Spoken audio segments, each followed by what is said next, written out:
নদীর দুই পাড়ে অসংখ্য রহস্যজনক গর্ত।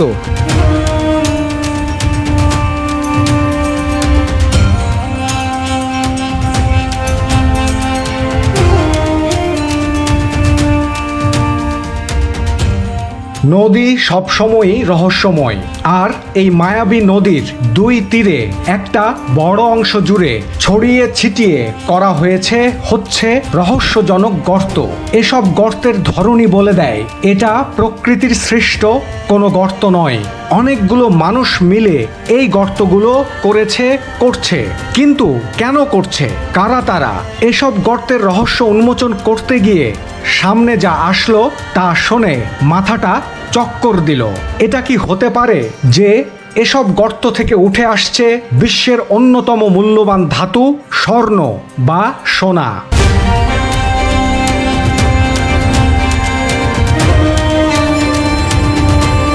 খ্রিস্টপূর্ব ২০০ সালে চাঁপাইনবাবগঞ্জের রহনপুরে উন্নত নগরী ছিল। সেই নগরীর একটি প্রধান নদী হচ্ছে পুনর্ভবা। সেই পুনর্ভবা নদীর পাশে এই রকম রহস্যজনক গর্ত প্রতি বছর দেখা যায় এবং এটা বছরের পর বছর চলে আসছে। কেন এমন হচ্ছে, কি সেই রহস্য, আমি কায়সার রহমানি আজ আপনাদের তা জানাবো। পুনর্ভবা নদী চাঁপাইনবাবগঞ্জ জেলার গোমস্তাপুর উপজেলার রহনপুরের বুক দিয়ে প্রবাহমান। সময়ের পরিক্রমায় উন্মত্ত যৌবনা পুনর্ভবায় বছরের বেশি সময় ধরে থাকে হাঁটু পানি। শুষ্ক মৌসুমে এটা যে নদী তা বোঝাই মুশকিল। ঠিক এ সময়েই রহনপুরের পুনর্ভবা নদীর বাজারের অংশে দু তীরেই মাটি গর্ত করার হিড়িক পড়ে যায়। দেখেই বোঝা যায় চাষাবাদ বা মাছ শিকার কিংবা প্রাকৃতিক কোনো কারণে এসব গর্ত তৈরি করা হয়নি।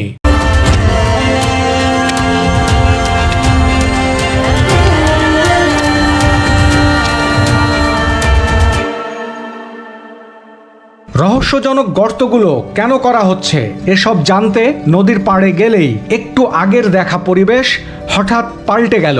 ক্যামেরা দেখে সটকে পড়ল অনেকেই কোদাল রেখে পাশের জঙ্গলের দিকে চলে গেল। এসব দেখে আগ্রহটা আরো বাড়ল। গর্ত করার কি এমন কারণ থাকতে পারে যে ক্যামেরায় মুখ দেখানো যাবে না? পরে কয়েকজনকে বুঝিয়ে যাদের সমস্যা তাদের মুখ না দেখানোর শর্তে ছবি নেয়ার অনুমতি মিলল, কিন্তু বেশিরভাগই চলে গেল চোখের আড়ালে।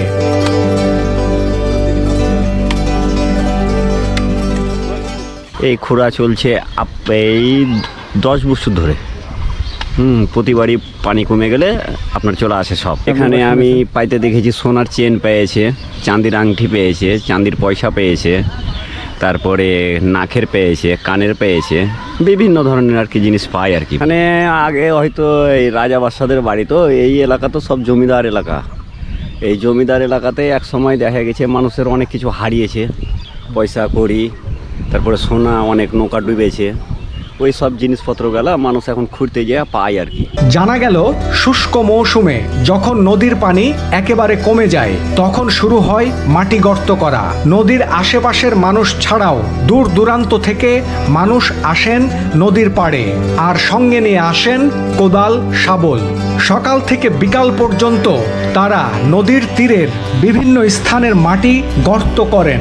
মাটি গর্ত করলেই নিচ থেকে উঠে আসে প্রাচীন ধাতব মুদ্রা, সোনা ও রূপার মুদ্রা, মৃৎপাত্র ইত্যাদি।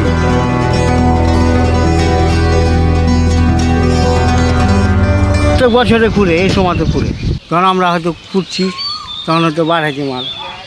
কোনটা হয়তো তাবিজ বাড়াইছে, কোনটা হয়তো সোনা বাড়াইছে, এটা হয়তো কানের উপরের বাড়াইছে, পয়সা বাড়াইছে, তামা বাড়াইছে। এই যে তামা আপনি দেখলেন, চাঁদি পয়সা বাড়াইছে, মোলের আংটি কালকা পেয়েছে। কিসের আংটি? এই সোনার। খননকারীরা জানান এ নদীর দুই তীরের মাটির নিচে এতই প্রাচীন সম্পদ রয়েছে যে 15 থেকে 20 বছর ধরে শুষ্ক মৌসুমে এভাবেই খনন চলে আসছে। তারপরও কিছু না কিছু পাওয়া যায়। তামার পয়সা, চাঁদির পয়সা, তারপরে সোনা। কতদিন ধরে? তারপর আগেকার যুগের এই তসবির, পুঁথি, এগুলো পেয়েছে পাই। পানি ঘুরে আলোচে নেই প্রতিদিন 2, 4, 5টা 10টা লোক আসি আগাবেলা সকাল থেকে একবারে কম করে দুপুর বিকালেও ঘুরে সন্ধ্যা রাখ পর্যন্ত এখন পানি বেশি হলো তো ওই জন্য আর আসে না। বেশি পাওয়া যায় 17 ও 18 শতকের রূপা ও তামার মুদ্রা, আরবি লেখা মুদ্রা, রাজা রানীর ছবি সম্বলিত রৌপ্য মুদ্রা, মূল্যবান পাথর, মূর্তি, কাঁসার প্লেট, ঘটি, তালাচাবি, হাতের বালা ইত্যাদি। যেসব জিনিস পাওয়া যায় তার বেশিরভাগই অন্তত 100 বছরের পুরনো। এই যে দেখুন এখানে এক ভাই গর্ত করছিল, গর্ত করলেই মাটি থেকে এই যে এই রকম পয়সা, এটা এতটাই পুরনো আর মাটির নিচে থাকার কারণে কিছুই বোঝা যাচ্ছে না। এটা অ্যাসিড দিয়ে পরিষ্কার করলে তখন বোঝা যাবে। তারপরে এই যে এই রকম মাটির পাত্র, এই রকম বল, এটাও মাটির, এগুলো সব পুরনো আমলের। এইগুলো মানে হাজার হাজার ওঠে এবং সেই প্রাচীন সময় থেকেই উঠছে, শেষ হচ্ছে না। সোমবারের দিনকে সকালে ঘুরতে ঘুরতে ওরা কি চুপ মেরে কি বল সোনার পুঁথিটা বাড়িয়ে গেছে। কি সোনার পুঁথি বাড়ি সোনার? তার মানে সোনাও পাওয়া যায় এখানে? হ্যাঁ, চান্দির কয়েন পেয়েছি, একটা পেয়েছি 1840 সাল, একটা পেয়েছি আরবি ছাপা, পুরোটাই আরবি চান্দি, আর একটা পেয়েছি রাজা 1885। এ নদীর পাড় গর্ত করে মূল্যবান পুঁতি তৈরির পাথর ও স্বর্ণের গয়নাও পাওয়া যায়। হ্যাঁ, এখানে প্রতিদিন ঘোরাঘুরি চলে। অনেকজনই হচ্ছে পেয়েছে চান্দির হচ্ছে পয়সাগুলো, তারপরে 1 ভরি 2 ভরি 3 ভরি ওজনের, ভালোই অনেক সবাই। তারপরে এই যে কিছুদিন আগে হচ্ছে যে ছেলেটার নাম বললো পচা, উনি হচ্ছে একটা হচ্ছে কত ওজনের হচ্ছে আংটি পেয়েছে আগের যুগের, তো খুব পিওর আংটিটা, সোনার হচ্ছে, উনি তাও প্রায় 60,000 উপরে হচ্ছে বিক্রি করেছে। পুনর্ভবা দিয়ে যে একসময় বড় বড় জাহাজ যাতায়াত করত তার প্রমাণ এখানে পাওয়া যায়। বড় বড় জাহাজ ও নৌকার পেরেক হর হামেশাই মেলে এখানে। নদীতে যা পাওয়া যায় তার প্রাচীন ও ঐতিহাসিক গুরুত্ব আছে। এ কারণে দূর দূরান্ত থেকে প্রত্নসম্পদ সংগ্রাহকরা এখানে এসে খননকারীদের কাছ থেকে পুরনো মুদ্রা সহ গৃহস্থালী কাজে ব্যবহৃত বিভিন্ন জিনিস উচ্চ মূল্যে কিনে নিয়ে যান। এখানে পাথরের পুঁথি পাওয়া যায়, তারপরে আপনার চাঁদির টাকাগুলো পাওয়া যায়, আবার তামার টাকা পাওয়া যায়। কেউ কানের স্বর্ণের জিনিস পাইছে, কেউ নাকের পাইছে, এরকম পায়ে থাকে। যারা গরিব মানুষ আসে এরা এই নদীর ধারে একটু খোঁড়া পাইছে। আপনার ওই সুইচ গেটের এবার থেকে আপনার এই গুজরঘাট বলে এখান থেকে ব্রিজের তল মনে এখানে খোঁড়াখুড়ি করে। দর্শক, একটা বিষয় ওনার মুখেই শুনলেন যে উনি বললেন যে পুঁতি এবং পাথর পাওয়া যায়, যেটা গবেষণা করে দেখা গেছে এবং প্রত্নতত্ত্ববিদরা এশিয়াটিক সোসাইটিতে সংবাদ সম্মেলন করে বলেছেন যে 1400 বছর আগে প্রাচীন সময়ে উন্নত নগরীর অবস্থান ছিল এই রহনপুরে, এবং রহনপুরে পুঁতির কারখানা ছিল, যে পুঁতি সারা বিশ্বে এক্সপোর্ট হতো রহনপুর থেকে। তো উনি সেটাই বললেন যে এখানে পুঁতি পাওয়া যায় এবং পুঁতির পাথর পাওয়া যায়, যেটা সত্যতা মিলেছে এবং প্রত্নতত্ত্ববিদরা এটা সংবাদ সম্মেলন করে এই ঘোষণা দিয়েছেন। এই পুঁতির পাথর মানে পুঁতি পাওয়া যায়, হ্যাঁ পুঁথি, হ্যাঁ এই যে শফিকুল নামের এক ছেলে আছে, এ প্রতি বছরই পুঁথি 2-4টা আমি দেখেছি পাই, কালো কালো পাথর, সাদা সাদা পাথরের পুঁথি পাই, ফুটা থাকে দেখেছি আমি। এখন প্রশ্ন হচ্ছে, রহনপুরের পুনর্ভবা নদীর তীরে এসব মূল্যবান সামগ্রী কেন পাওয়া যায়? জানা যায় রহনপুর এলাকাটি ছিল প্রাচীনকালে বরেন্দ্র এলাকার একটি সমৃদ্ধ নগর। মূলত এই শহর ছিল বরেন্দ্র এলাকার প্রবেশদ্বার।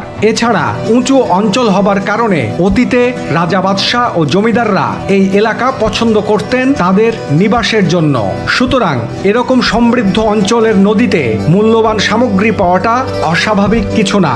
পুনর্ভবার এই ঘাটে দূর দূরান্ত থেকে নৌকা ও লঞ্চ নিয়ে আসা যাওয়া করতেন সামন্ত প্রধান, বণিক ও রাজপুরুষেরা। তাদের ফেলে দেয়া ডুবে যাওয়া সম্পদও এখানে জমা হয়েছে। এছাড়া সেন বংশের শেষ রাজা লক্ষণ সেনের প্রাসাদও রয়েছে এই নদীর পাশে। 1971 সালে যুদ্ধের সময় এই ঘাটে এসে নৌকায় চড়ে ভারতে যাওয়ার সময় অনেকে নিত্য প্রয়োজনীয় ও মূল্যবান জিনিসপত্র নদীতে ফেলে দিতেন বলে মনে করেন অনেকে। একটা চমকপ্রদ বিষয় দেখুন, লক্ষ্য করুন আমার পেছনে একটা ইটের সারি, একদম প্রচুর ইট। কি ইট? এটা কি বর্তমান সময়ের ইট? না বন্ধুরা, এটা আসলে বর্তমান সময়ের না, এটা অনেক প্রাচীন ইট, যে ইটটাকে সাধারণত এখানকার মানুষজন গৌড়ীয় ইট বলে থাকে। এই যে গৌড়ীয় ইট, এগুলো ছোট ছোট আকারের হয়। তো এই ইটগুলো কোথা থেকে আসলো? পুনর্ভবা নদী যখন খনন করা হচ্ছে, এই যে বিভিন্ন কারণে গুপ্ত ধনের জন্য যে খোঁড়াখুড়ি চলছে, এই ইটগুলো উঠে আসছে নদীর নিচ থেকে। এটা কি বহন করে? এই কথাটা এটাই বহন করে যে এইখানে কোনো বা এই নদীর আশেপাশে বা তৎকালীন সময়ে নদীর পাড়েই অসংখ্য বাড়িঘর ছিল। পুনর্ভবা নদীর তীরে প্রাপ্ত বিভিন্ন প্রত্নসম্পদ গবেষণা করে জাহাঙ্গীরনগর বিশ্ববিদ্যালয় ও শান্তা মারিয়াম বিশ্ববিদ্যালয়ের একদল প্রত্ন গবেষক সম্প্রতি ঘোষণা করেছেন, রহনপুরে খ্রিস্টপূর্ব 200 সালে উন্নত নগরী ছিল। আর এখন নদীতে যাদের খনন করার কথা তারা না করে একদল মানুষ খনন করে নিয়ে যাচ্ছেন গুরুত্বপূর্ণ প্রত্নসম্পদ। যেসব সম্পদ এক একটা সময় ইতিহাসের দলিল। যেসব সম্পদ তা নিয়ে গবেষণা করলে হয়তো পাওয়া যেতে পারে নতুন করে অতীতের বড় কোনো ইতিহাস ও ঐতিহ্য, অথচ এখানে পাওয়া মূল্যবান জিনিসগুলো 500 থেকে 1000 টাকায় বিক্রি হচ্ছে। অনেকেই বলেন এখানে বহু ঐতিহাসিক মূল্যবান সরঞ্জামাদি পাওয়া গেছে, কিন্তু যারা পেয়েছেন তারা বিভিন্ন কারণে প্রকাশ করেননি, বিভিন্ন জটিলতার ভয়ে।